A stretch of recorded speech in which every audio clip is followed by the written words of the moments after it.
Dimana dulu tuh aku ngerasa aku toksik banget, Le, dan aku baru sadar tuh sekarang. Ya, dia berteman sama siapa, aku cemburu. Dia berteman sama ini, aku cemburu. Bercanda sih boleh aja, tapi kalau ketika itu melewati batas dan itu terjadi berulang-ulang dan itu terus menyakiti orang itu, kayaknya bukan bercanda lagi namanya Iya, itu. betul.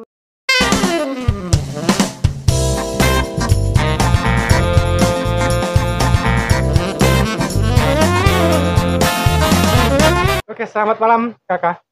Malam Malam. kakakmu. Malam, Lele. Ketemu lagi deh. Iya, seminggu sudah off dulu sementara Iya, dikarenakan betul. ada sedikit trouble di kaki. Hmm. Jadi kita ngebahas soal toxic relationship. Nah, teman-teman ada nggak yang pernah merasakan berada di satu toxic relationship? Boleh kali ya cerita-cerita ya, Le? Iya, betul. Mungkin ada juga yang belum tahu apa sih. Toxic. Sering dengar toxic relationship gitu kan, tapi nggak tahu seperti apa toxic relationship. Sama saya juga nggak tahu. Sama aku juga nggak tahu nih. Oke, kita close aja berarti malam ini karena kita sama-sama nggak tahu. Kita sama-sama nggak tahu nih. Ada berada di dalam fase toxic relationship gitu? Pernah nggak ya? Gimana ya? Jelas toxic relationship yang dimaksud sama Amo ini yang gimana nih? Kalau menurut aku sendiri tuh toxic relationship tuh kalau misalnya hubungan itu apa ya Le, toxic relationship gimana ya? Toxic itu kan kalau bahasa bulenya racun. Beracun. Relationship ya hubungan ya kan. Itu bisa berlaku nggak cuman dalam hubungan asmara, bisa dalam hubungan keluarga, bisa betul. dalam hubungan pertemanan, kemudian teman di kantor, apa segala, pokoknya segala sesuatu yang ketika hubungan itu sudah membuat satu orang merasa tidak nyaman di dalam di dalam hubungan itu. Jadi entah itu merasa tersakiti secara fisik atau mungkin secara perasaan, dan itu terjadi berulang-ulang. Menurut kamu apa sih yang penyebab terjadinya hubungan toksik? Kok menurut aku pribadi ya, toxic relationship itu terjadi karena dua orang ini ya emang beda aja gitu. Karena kan Lele pernah nggak sih dalam hubungan yang kayak kalau aku ya aku cerita dulu ya, Le, mungkin sebagai pembuka kali, nanti teman-teman siapa tahu juga terpanggil untuk cerita nih gitu. Aku merasa dulu aku SMA tuh pernah punya hubungan gitu ya sama cowok, dimana dulu tuh aku ngerasa aku toksik banget, Le, dan aku baru sadar tuh sekarang gitu. Jadi kamunya yang toksik ini ya? Iya. Ini tuh bukan maksudnya aku mengumbar-ngumbar ketoksikanku ya, tapi maksudnya dari situ aku belajar gitu. Jadi pas aku SMA itu, aku tuh pacaran yang mana aku tuh merasa kalau misalnya aku kayak menghalangi dia untuk tumbuh gitu. Kayak dia berteman sama siapa, aku cemburu. Dia berteman sama ini, aku cemburu gitu. Yang mana tuh sebenarnya ada aja loh orang yang suka digituin, ya nggak sih, Le? Aku punya teman yang suka dicemburuin gitu. Karena menurut dia itu tanda sayang gitu loh. Nah, kalau menurutku itu ya kayak ya karena dua orang ini nggak connect aja sih. Salah satu penyebab dari toxic relationship itu pengalaman dari masa kecil. Di keluarganya sudah terjadi hubungan seperti itu. Hubungan yang tidak nyaman seperti itu, kita orang tuanya gitu kan sering dia berantem. Dia belajar dari situ gitu ya. Jadi, dia melihat, akhirnya dia menganggap hal itu sebagai hal yang biasa, dan tanpa disadari dia kemudian melakukan itu ketika sudah besar gitu. Karena dia pikir hal itu normal-normal aja terjadi di rumahnya dia gitu kan. Sementara dia belum pernah melihat, dalam artian belum pernah merasakan juga bagaimana hubungan yang sehat dalam keluarga. Memang sih ya, dalam satu hubungan itu memang selalu akan ada kerikil-kerikil kecil ya, entah itu pertengkaran, entah itu sedikit ribut atau apa. Tapi ketika hal itu terjadi berulang kali dengan hal yang sama dan akhirnya menyebabkan salah satu orang merasa tidak nyaman, merasa selalu direndahkan, selalu tidak dianggap, ya itu sudah menjurus ke arah toxic relationship. Kalau menurut aku sendiri toxic relationship itu sudah mulai ketika udah ada satu yang mendominasi gitu loh, Le. Ya, seperti itu. Iya nggak sih, kayak kalau udah ada cowok atau cewek di mana ceweknya itu mendominasi atau cowoknya itu mendominasi, terus nggak ada komunikasi, kayak gitu-gitu sih sebenarnya. Ya, kalau misalkan kalau di hubungan pertemanan tuh kayak misalkan salah seorang kayak kelihatan superior gitu lah. Dia Betul. Kayak semacam, bukan nggak sekedar hanya membuli ya, mungkin ya terkadang bercandaan-bercandaan memang sepertinya memang dianggap dia bercanda, tapi ya terus-terusan dan itu menyakiti perasaan temannya, ya itu juga bisa disebut sebagai hubungan yang tidak Oke. baik. Menarik sih ini, Le, karena kan sebenarnya orang-orang sekarang ini banyak kayak yang bilang jangan baper, jangan Nah, itu baper. dia. Nah, gimana dong, Le? Nah, itu dia masalahnya.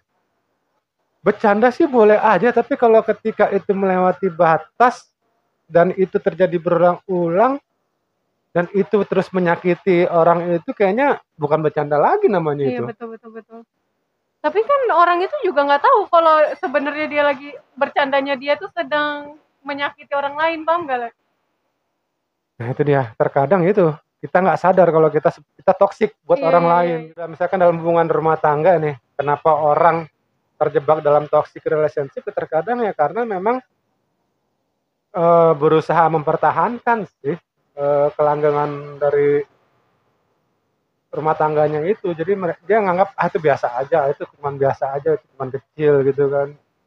Tapi ya pada akhirnya orang lain yang melihat dari luar terkadang merasa kasihan dengan korban dari hubungan itu. Pas zaman dulu tuh teman tuh kayak apa namanya, bilang nih kalau misalnya sama cowoknya lagi berantem gitu, terus mau putus segala macam, besoknya balikan lagi nih. Ini dua kunyuk nih balikan lagi nih, ya Allah, padahal katanya udah selesai hubungannya gitu. Terus habis itu balik lagi, kan kita sebagai teman kesel ya, kayak mau dikasih tahu juga susah gitu. Itu kenapa kok orang memilih bertahan, ya satu tadi. Ya mungkin kalau dalam hubungan percintaan ya mungkin masih ada rasa sayang atau mungkin masih gimana ya, takut kehilangan gitu kan. Jadi akhirnya mencoba untuk memperbaiki lagi, padahal sementara ketika sudah jalan lagi lebih banyak sakitnya lagi sih. Ketika dalam suatu hubungan ya, kita nggak bahas hubungan asmara aja ya gitu.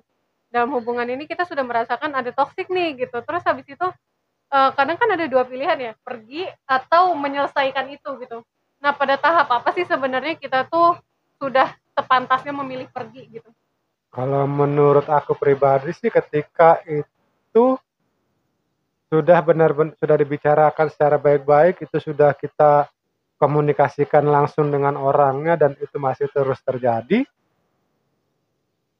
ya sakit orang itu tadi itu mendingan kalau aku sih lebih memilih pergi demi kenyamanan dan demi ketenangan diri akhirnya kan. Memilih pergi daripada capek pikiran, capek tenaga cuman demi mikirin orang itu aja atau demi menghindari orang itu aja, kan mendingan pergi sekalian. Orang kalau ditoksik susah buat sembuhnya ya, Le. Itu dia. Terkadang gini, saking seringnya ditoksik akhirnya orang tersebut akan mengabaikan perasaannya dia sendiri. Jadi akhirnya dia akan menganggap itu hal yang biasa. Tapi ketika orang lain melihat itu hal yang luar biasa. Banyak contoh kasus kita lihat kan, ada KDRT atau apa segala gitu, pemukulan terhadap istri atau pemukulan terhadap anak atau apa. Tapi ketika kita ngeliat dari luar kan, wih gila tuh bini kok dipukul-pukul mulu, tapi kok ya bininya diem aja, kok cuman sekedar gitu aja gitu kan, dan akhirnya balik lagi, akhirnya normal-normal lagi. Ya karena, tapi ketika kita mungkin sebagai korban, dia karena merasa mungkin dia masih butuh sama suaminya itu, dia juga mungkin masih merasa sayang, atau mungkin dia ngerasa lakinya itu sebagai orang yang benar-benar ya cuman dia lah istilahnya yang bisa ngerti dia, yang bisa dampingin dia, ya mau nggak mau dia akhirnya mencoba bertahan dan mencoba menghilangkan pikiran rasa sakit yang dia rasakan. Dengan toksik itu selalu dengan kekerasan. Enggak, Kak, kadang nggak perlu pakai kekerasan karena verbal itu juga sebenarnya hit hard juga buat beberapa orang sih, ya nggak sih? Kekerasan dalam artian nggak hanya kekerasan fisik ya, jadi kekerasan zaman sekarang tuh kata-kata lebih keras loh daripada fisik. Iya, betul. Fisik kamu ditonjok, ya udah sakitnya sembuh. waktu itu aja itu gitu. aja, kan? Tapi kalau udah masalah verbal gitu kadang dibawa-bawa sampai seperti itu juga ya, ketika ada seseorang gitu ya masuk ke dalam hubungan toxic relationship, ada kemungkinan kok misalnya dia di hubungan berikutnya akan jadi toxic juga gitu loh. Aku tuh pernah nemuin kasus yang kayak gitu loh, Le. Jadi dia pernah ada di fase toxic relationship, terus Terus ya udah gitu pas putus, karena mungkin dia belajar dari pengalaman yang sebelumnya ya, dan dia dibegitukan, terus habis itu dia melakukan hal itu lagi ke pasangan selanjutnya. Ini sebenarnya hubungan aku waktu zaman sekolah waktu SMP, yaitu sama aku itu tuh kayak kalau apa-apa selalu dia ngatur. Contohnya kayak misalnya kita mau jalan nih kemana, ya dia yang ngatur. Hari ini kita jalannya ke sini ya, kayak gitu. Terus itu setiap hari Sabtu sama Minggu itu kan memang istilahnya jadwal kita ketemu kan, karena emang statusnya kan pacaran. Akhirnya kayak oke, setiap Sabtu sama Minggu kamu nggak boleh nih jalan sama orang lain, harus sama aku karena itu jadwal kita berdua buat jalan, kayak gitu. Aku punya teman dekat nih, bukan cuma cowok aja, cewek pun gitu. Aku harus ngelapor ke dia kayak, ini teman aku perutnya di sini, kayak gitu. Terus kalau aku mau jalan sama teman aku harus ngomong ke dia kayak, aku hari ini mau jalannya sama si A ke sini ke sini. Jadi aku harus laporan sama dia. Kalau aku istilahnya bukan melanggar ya, kayak aku tuh misalnya pengen deh jalan gak usah ngomong-ngomong kayak gitu, terus kayak ketahuan, dia bisa marah banget ya, dan dia itu marahnya bukan secara mukul atau apa ya, tapi kayak ngomel-ngomel gitu, kayak kamu tuh bisa dikasih tahu nggak sih, ini kan ada aturan kita, kayak gitu. Padahal aku tuh tidak mengiyakan aturan tersebut, kayak gitu. Bahas dulu ini. Jadi kalau aku lihat sih sikap posesif ya dari cowoknya. Nah, menurut kamu gimana nih tanggapan kamu terhadap? Aku tuh tadi pas denger kayak aku nih gitu pas SMA, kira itu memang tanda sayang ya, karena waktu itu tuh kita sama-sama toksik karena dia juga gitu kan, aku kan gitu. Aku kira memang itu tanda sayang, karena yang kayak ya aku sebagai pacar aku pengen tahu dong kamu kemana aja sama siapa gitu, bukan maksudnya mengekang, tapi cuma pengen tahu karena ketika kita diinformasikan sesuatu kan kita jadi merasa spesial ya. Nah aku tuh baru tahu sekarang kalau misalnya hal itu tuh nggak baik gitu, karena kan ya pacarmu itu bukan punyamu gitu loh. Ya memang sih kita wajib terbuka, kita wajib istilahnya jujur atau apa gitu kan, tapi ya kalau masih dalam status pacaran sih ya masih punya dunia masing-masing lah. Betul. Dan bahkan ketika hubungan suami istri pun sudah berkeluarga pun juga kita tetap harus ada privacy. Ya? Betul. Tetap harus ada me time lah istilahnya. Setuju nggak sih memang harus ada satu leader dalam hubungan? Kalau Lele setuju ya? Kalau aku ya leader, tapi tetap dalam artian ada rules-rulesnya yang disepakati bersama sih, bukan kesepakatan sebelah pihak kayak yang tadi itu kan ya, kesepakatan sebelah pihak kan. Aku nggak setuju sih, karena di dalam hubungan itu sama kayak enggak juga ya. Aku mau bilang tadi kayak gotong royong karena memang harus bersama-sama menentukan, tapi di dalam gotong royong juga ada ketuanya nih. Kalau dari penelitian itu tuh gini toxic relationship itu dikelompokkan sebagai KDP, kekerasan dalam berpacaran. Itu kalau menurut teman PPA, atau bahasa Inggrisnya itu dating violence. Sekarang kenapa? Kalau menurutku karena ketidakdewasaan seseorang saat memulai untuk bercinta.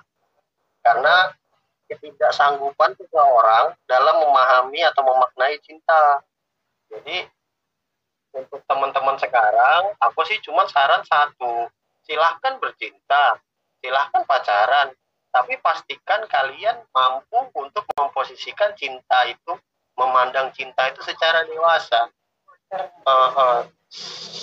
dengan menjaga integritas dan kepercayaan bahwa setiap orang adalah bebas pada dasarnya. Kita nggak boleh bercinta terus kita ngerenggut kebebasan pasangan kita, nggak boleh, karena pada hakikatnya cinta itu dua tapi tetap satu gitu, satu dan dia tetap dua. Ya, aku nggak setuju kalau bebas banget gitu tuh gimana ya, kadang kita harus hidup tuh, kalau menurut aku ya, hidup tuh harus memang ada aturan di dalamnya, karena kalau terlalu bebas sih akan crash juga sih nantinya gitu. Bingung sih memang sih kalau sudah ngomongin soal cinta tuh bingung. Dan toxic relationship Iya. Udah ya kalau gitu. Ketika kamu sudah memutuskan untuk menjalin hubungan, entah itu hubungan pertemanan, entah itu hubungan percintaan, nggak perlu ngatur-ngatur orang, atau mungkin kamu nggak perlu diatur apa sih bahasanya, diatur Apa orang ya, atau ketika gimana ya? ada yang sudah kelihatan nih kalau misalnya dia memposisikan diri superior, kamu juga harus bisa memberikan batasan gitu loh. Iya. Sampai mana dia bisa mengatur kamu, karena nggak kamu tuh entitas sendiri,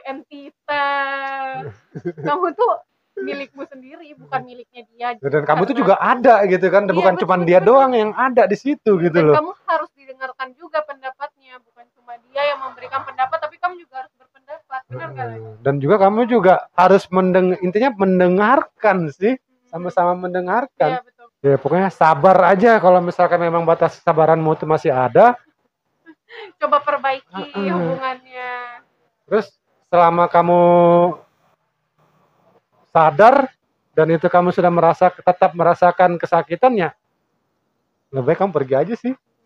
Baik-baik ya perginya, karena kalau misalnya tiba-tiba namanya ghost. Berat sekali bahas cinta ini. Siapa tahu ada yang punya ide mau bahas apa, bisa ya langsung aja ke adminnya. Iya, jadi mungkin untuk minggu depan dan minggu selanjutnya mungkin ada yang pengen dibahas lagi tentang apa, silakan kirim saran-saran aja ke kita via DM. Jangan lupa di follow IG-nya Amoy. Amoy ini agak susah tapi dicari aja guys. Di balik papan TL ada pokoknya, dan saya @icalpaldo. Sampai ketemu lagi di dengerin berikutnya. Jaga kesehatan. Bye.